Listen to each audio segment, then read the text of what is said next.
High everyone, welcome back to our new vlog. এটা কোনো mini vlog নয়, because আমরা গেছিলাম কাতার মিউজিয়ামে। তো মিউজিয়ামটা এতটাই বড় ছিল যে আমি কোনোভাবেই ভিডিওটাকে মিনি ভ্লগে কনভার্ট করতে পারিনি, আদারওয়াইজ আমি কিছুই দেখাতে পারতাম না। So let's get into the video. প্রথমে ঢুকেই যে মাস্কটা আমরা দেখতে পেলাম, এটা বেসিক্যালি যারা পুরনো কাতারি মহিলারা ছিল তারা পরতো, বিকজ তারা খুব কনজারভেটিভ ছিল। এখনও এরা কনজারভেটিভ, বাট অনেকটা প্রগ্রেসিভ। তখন এতটা ছিল না। তো তখন যখনই ওরা কোনো বাইরের মানুষ বা কোনো কারোর সাথে কথা বলতো, তখন এটা পরেই থাকতো। আর এই যে বড় বড় পাথরটা তোমরা দেখতে পাচ্ছ, এটা বেসিক্যালি পাথর না, এটা উল্কা।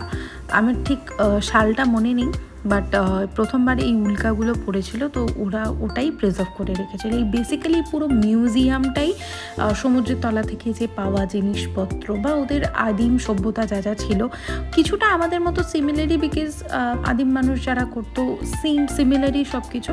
তো এগুলোই ওরা প্রিজার্ভ করে রেখেছিল। সমুদ্রের মধ্যে বিভিন্ন ধরনের পাথর থেকে শুরু করে ইভেন এরপরে এটা হলো যে এইটা বড় বড় স্কাল্পচার থেকে শুরু করে সব কিছুই রাখা ছিল। এটা সি হর্সের স্কাল্পচার ছিল। তো এইখানে বিভিন্ন ধরনের পাথর থেকে বেসিক্যালি যে মিউজিয়ামটা, এই যে ডেজার্ট রোজ, এই যে পাথরটা এখানে দেখা যাচ্ছে, এটা ডেজার্ট রোজের মানে আর্কিটেকচার, যেটা পুরো মিউজিয়ামের যেটা আর্কিটেকচার, এটা অনেকটা ডেজার্ট রোজেরই অনুযায়ী বানানো আছে। তো তারপর এখানে আমি পুরো ডিটেল নেওয়ার চেষ্টা করেছি যতটা পেরেছি, বিকজ আদারওয়াইজ অনেক বড় ভিডিও হয়ে যাচ্ছিল আর সেটা দেওয়া কোনোভাবেই পসিবল হয় না। তো তারপর এখানে বিভিন্ন ধরনের সেকশন আছে, লাইক এটা সমুদ্রের সেকশন, মাছের সেকশন থেকে শুরু করে কতগুলো ওয়াইল্ড অ্যানিম্যাল ছিল, সেগুলোকে এত রিয়েলিস্টিক এগুলো। আমি এটা জুম করে দেখাচ্ছি, তোমরা দেখলেই বুঝতে পারবে এটা এতটা রিয়েলিস্টিক যে তোমার মনে হবে তুমি এক্স্যাক্টলি এগুলোকে নিজের সামনেই দেখতে পাচ্ছ। ওয়াইল্ড ক্যাট থেকে শুরু করে ইঁদুর পর্যন্ত যা সুন্দর হাতের কাজ, তোমরা দেখো তাহলেই বুঝতে পারবে।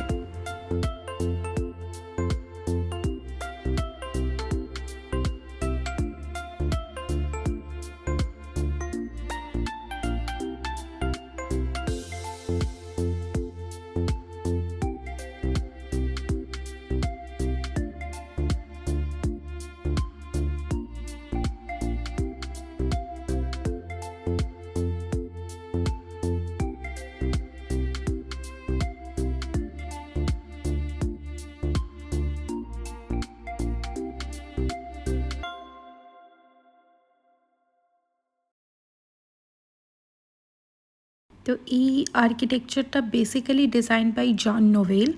তো তারপর এটা একটা ডিফারেন্ট, পুরোটাই আলাদা সেকশন, যেখানে বিভিন্ন ধরনের পোকামাকড় থেকে শুরু করে সব কিছু, এগুলো এবার পুরো একদমই রিয়েলিস্টিক। তো বোঝাটা খুব মুশকিল ছিল যে এগুলো আদেও সত্যিকারের কিনা অথবা বানানো কিনা। তো মোস্ট প্রবাবলি এটা সত্যিকারেরই, মানে এই বেসিক্যালি পোকা যেগুলো, পোকামাকড় যেগুলো আছে সব কটাই এখানে। ডিটেলসগুলো এত সুন্দরভাবে ওরা এক্সপ্লেন করে দিয়েছে যে তুমি মোটামুটি এটা 2 ঘন্টাতেও পুরো মিউজিয়ামটা কোনোভাবেই কভার করা পসিবল নয়।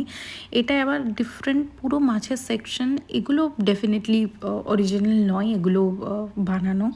তো তারপর এই সেকশনে যাওয়ার পর তোমরা আরও এত মেসমারাইজিং, এত সুন্দর সুন্দর হাতের কাজ দেখে পুরোটাই রিয়েলিস্টিক লাগবে। তো দেখো তোমরা এটা।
এবার আমরা এসে গেছিলাম একদম ডিফারেন্ট একটা সেকশনে, যেখানে ওরা পুরোনো দিনের কি কি বাসন ইউজ করতো, কি কি রেগুলার ইউজে কি কি ওদের জিনিসপত্র লাগতো, সব কিছু এখানে প্রিজার্ভ করে রেখেছে। এরপর যখন আমরা আস্তে আস্তে এগোচ্ছিলাম, এটা ফার্স্ট জিনিস যেটা আমরা দেখতে পেলাম, এটা অরিজিনাল, বিকজ এটা ওরা পেয়েছিল কিছুদিন আগেই পেয়েছিল। তো এটা ওরা মানে দুটো স্কাল্পচার পেয়েছিল, যেখানে স্কেলেটনস পেয়েছিল, যেটা ওরা প্রিজার্ভ করে রেখেছে। তো এটা অরিজিনাল, যতদূর কথা বলে আমরা জানতে পেরেছিলাম। তারপর এখানে বিভিন্ন ধরনের ওদের ইউজ করা, প্রথম ওরা মানে মহিলারা যারা গলার হার পরতো, কী দিয়ে পরতো ওগুলো। এরপর আস্তে আস্তে এটা একদম আদিম সভ্যতাতে যেগুলো ওরা করেছে রীতিমতো ওগুলো প্রিজার্ভ করে রেখেছে। এটা ভেলার মতো এইভাবে, যেহেতু কাতারি যারা, তারা বেসিক্যালি মৎস্যজীবী, তো মৎস্যজীবী ছিল ওদের প্রধান কাজ। তো এরা যখন তেলের খনিটা পায়, তারপর থেকে এরা প্রগ্রেস করা শুরু করে। সেটা খুব মানে এমন না যে খুব বছর আগে, এরা প্রগ্রেসই করেছে খুব রিসেন্টলি। তো আমি যখন 2018-এ গেছিলাম, তখন এইসব কিছুই ছিল না। এই মিউজিয়ামটা তখন মেবি তৈরি হচ্ছিল, তখনও কমপ্লিট হয়নি পুরোটা। তো এখন এটা পুরোটা কমপ্লিটেড। আর ওদের হিস্ট্রি সম্পর্কে অনেক কিছু এখান থেকে জানা যায়। এই যে কাপড়ের যে সেকশনটা, এটা ওরা কিন্তু মানে শুধু জামা কাপড় পরার জন্য না, তখনকার দিনে যে তাঁবু টাবু খাটাতো, তখন ওরা এই জুটের কাপড় দিয়ে ওরা তাঁবুও খাটাতো। তো এরপরে যখন ওরা আরেকটু প্রগ্রেস হলো, তখন ওই ধরনের যে জামা কাপড়গুলো দেখালো, ওই জামা কাপড়গুলো ইউজ করতো। সাথে ডেলি লাইফেরও কিছু কিছু চেঞ্জেস আসে। এটা হচ্ছে আরবি কফির, মানে এদের কালচার, মানে কফি যে কাপড়, যেটা আমরা চায় খাই, মানে চা খাই, সেরকম এদের এটা আরবি। এটাকে বলে দাল্লা এদের ল্যাঙ্গুয়েজে। আর ওটা হচ্ছে ফিঞ্জান, মানে আরবি কফি কাপ, ছোট কাপ আর কি। আচ্ছা, এবার আসি প্রাচীন সভ্যতার একটা মূল জায়গায়, সেটা হলো ওদের বাড়ির যে ডিজাইন, যেটাকে আমরা বলি আগেকার দিনে, এখনও ম্যাক্সিমাম জায়গায় এরকম ধরনের ডিজাইন দেখতে পাওয়া যায়, বাট অনেকটা আপগ্রেডেড।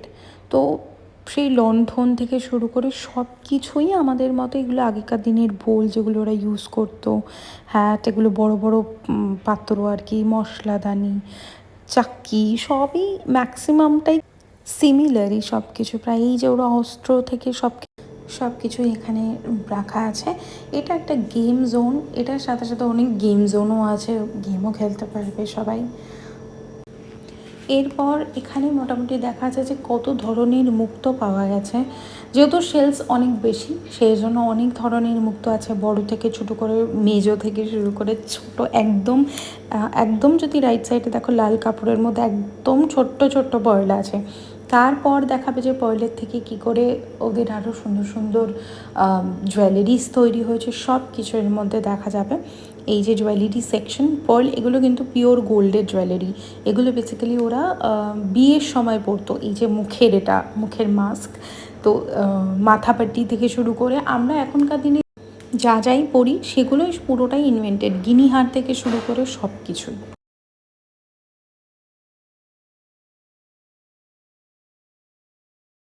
আর এই যে ড্রেসেসগুলো আছে এখানে, ছেলে থেকে শুরু করে, বউ থেকে শুরু করে, বাচ্চা থেকে শুরু করে, সবাই ওয়েডিং সিজনে কি কি ড্রেসেস পরতো, এখানে এগুলোই দেওয়া আছে সব।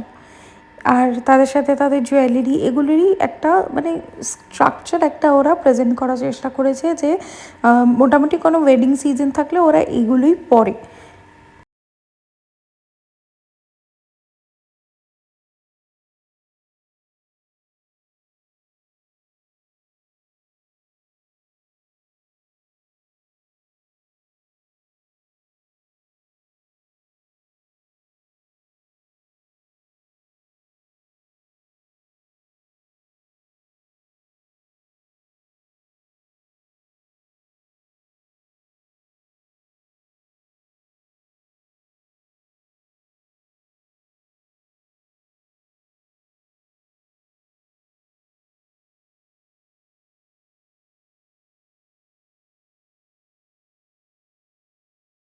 এটা একদম ডিফারেন্ট একটা সেকশন, এটা ক্রাউনের সেকশন যেরকম দেখতেই পাচ্ছ, বাট কাতারিরা কিন্তু ক্রাউন পরতো না, মানে কাতারি মহিলারা ক্রাউন পরতেন না।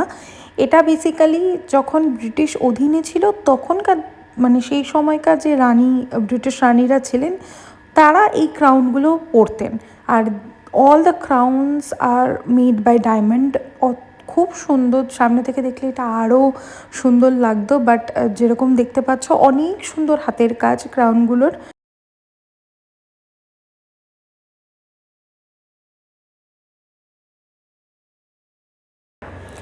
এবার যেটা তোমরা দেখতে পাচ্ছ এটা হলো তলোয়ার, যেটা ওদের যুদ্ধের মেইন অস্ত্র হিসাবে ওরা কাজে লাগাতো আগেকার দিনে। তো এইটা না একটা বড় গেটও আছে এখানে, আমি ঠিক কোথায় আছে এক্স্যাক্টলি নাম এই মুহূর্তে রিকল করতে পারছি না, বাট একটা বড় তলোয়ারের গেটও আছে। তো এই যে স্টোরি টেলিংটা এখানে বিগ স্ক্রিনে দেখাচ্ছে, এই স্টোরি টেলিংটা বেসিক্যালি কালা কাতারি অ্যান্ড হোয়াইট কাতারির একটা গল্প। ওরা বেসিক্যালি যেরকম হয় আমাদের যুদ্ধে ওরা জিতে গেছিলো, তারপর ওদের প্রবেশ হয়েছিল, তো সেম এটাই দেখে নে, তোমরা দেখলেই বুঝতে পারবে।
এগুলো অয়েল ট্যাঙ্কার, এখানে আমি ডেসক্রিপশনে দেখাবার চেষ্টা করেছি, ছবির মাধ্যমে তোমরা দেখে নিতে পারো ডিটেলসে।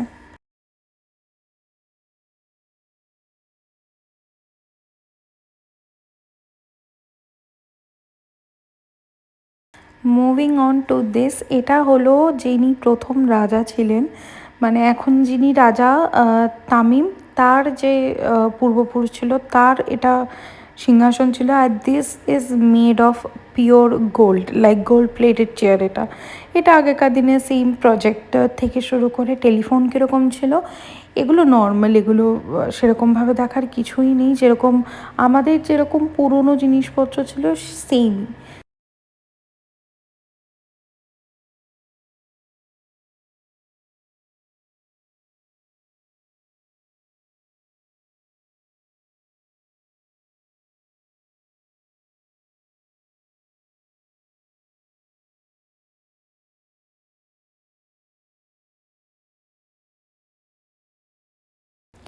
স্ক্রিনে যেটা দেখা যাচ্ছে এখানে ওরা কাতারেরই বিভিন্ন বিভিন্ন জায়গার ছবি ওরা প্রজেক্ট করে রেখেছে।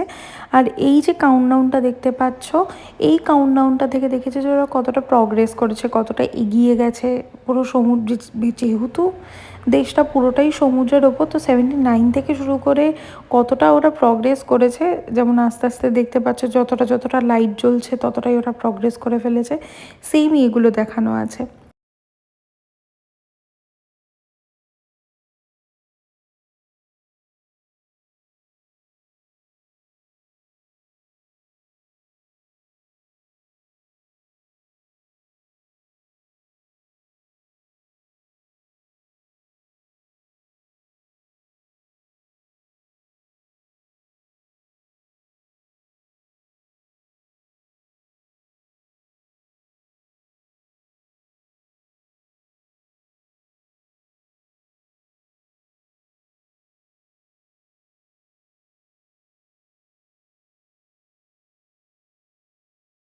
এই পার্টটা আমার সব থেকে ইন্টারেস্টিং লেগেছে। এটা হলো ওরা তৈরি করার চেষ্টা করছে পুরোনো দিনের যে কাতারিদের বাড়ি ছিল ওটার উপর বেস করে একটা আর্টিফিশিয়াল বাড়ির মতো বানিয়ে এটা ওরা দেখানোর চেষ্টা করেছে যে কীরকম ছিল, কতটা জায়গা জুড়ে ছিল, কি কি প্লেসেস ওদের ঘরের মধ্যে ছিল। এখনকার দিনে যে কাতারিদের বাড়ি ওগুলো তো অনেকটা মডার্ন, বাট আগেকার দিনের কাতারিদের বাড়ি কীরকম ছিল ওটাই ওরা প্রজেক্ট করার চেষ্টা করেছে। বাট এটা আর্টিফিশিয়াল, এটা কোনো অরিজিনাল নয়। এটা মিউজিয়ামের মধ্যেই বড় একটা জায়গা জুড়ে এটা একটা আর্টিফিশিয়াল তৈরি করা, ওখানে ফ্ল্যাগ দেখা যাচ্ছে কাতারের।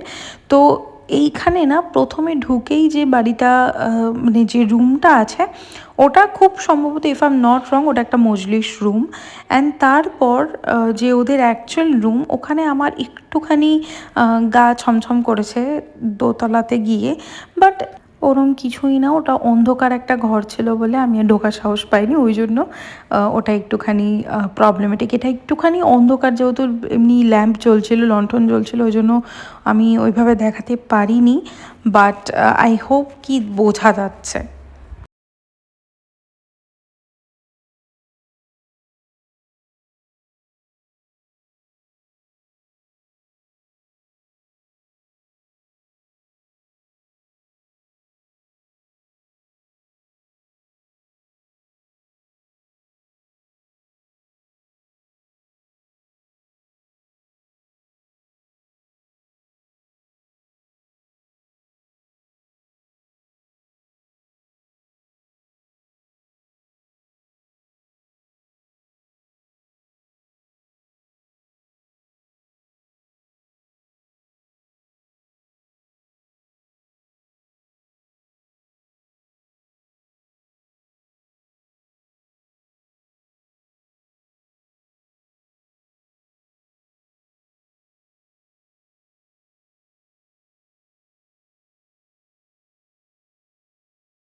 এই ঘরটারই আমি কথা বলছিলাম, এই ঘরটাতে ঢোকাও বারণ ছিল, আর ওপরে কেউ ছিল না, আমি একা একা চলে গেছিলাম ওপরে। তারপর আমার পিছন পিছন মাও এসেছিলো। তো যাই হোক, আমি গিয়ে তাড়াতাড়ি করে ভিডিওটা নিয়ে আবার তাড়াতাড়ি করে চলেও এসেছিলাম।